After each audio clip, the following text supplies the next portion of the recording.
Hey guys, welcome back to another video, and today I'm going to be showing you guys how I warm up for Fortnite.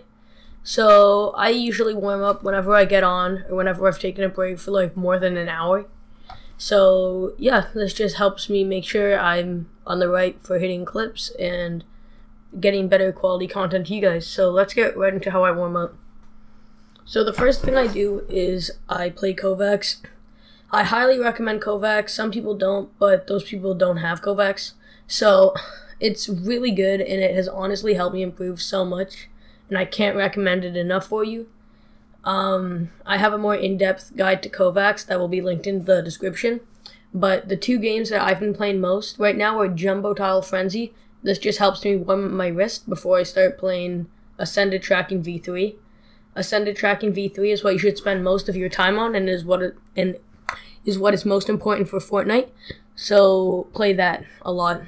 And yeah, the next thing I do is go into creative and play edit courses.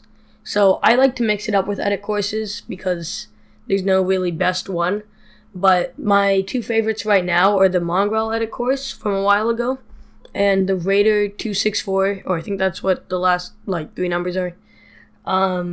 His 1v1 edit course race on Impossible.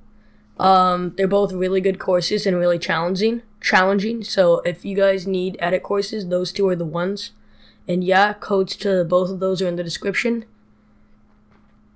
Lastly, it's just really simple. We have free building. I just do free builds, 90s, retakes, turtles, anything and everything that gets my building warmed up. And building's obviously really important for fights and stuff. And yeah, if I have another player with me, I will do 1v1s in box fights. Except when I was recording, nobody wanted to play. So yeah, thank you all so much for watching. I will see you guys in the next one. Hope this video helped improve your warm-up, and see you guys in the next one. Bye.